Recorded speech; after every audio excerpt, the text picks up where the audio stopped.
नमस्कार दोस्तों, BA07 channel में एक बार फिर से आप सभी का बहुत बहुत स्वागत है। तो दोस्तों, लगातार सफलताओं का परचम लिए दरभंगा एयरपोर्ट एक के बाद एक बड़ी मुकाम हासिल करते जा रहा है और इन्हीं सभी खुशियों के बीच दरभंगा एयरपोर्ट लोगों के बीच में बांटते हुए मिथिला वासियों के लिए ट्वीट किया है और उन्होंने वर्णन किया है कि किस तरह से दरभंगा एयरपोर्ट पर लोग आ रहे हैं, जा रहे हैं और कितनी फ्लाइट दरभंगा एयरपोर्ट पर एक दिन में आती है।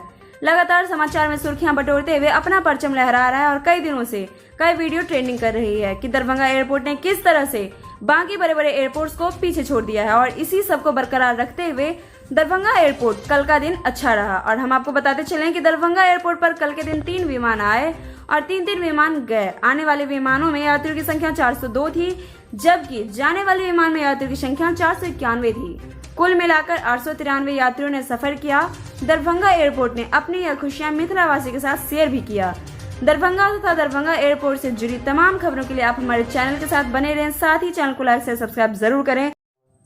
तो दोस्तों, इसी के साथ हम लेंगे आपसे विदा और आपको हमारा वीडियो कैसा लगा कमेंट करके जरूर बताएं। साथ ही लाइक से सब्सक्राइब जरूर करें, प्रेस करें बेल आइकन ताकि हमारा अपडेट सबसे पहले पहुंचे आपके पास। तब तक के लिए घर पे रहें, स्वस्थ रहें, सुरक्षित रहें। साथ ही शेयर और सब्सक्राइब करना बिल्कुल भी ना भूलें। शुक्रिया दोस्तों।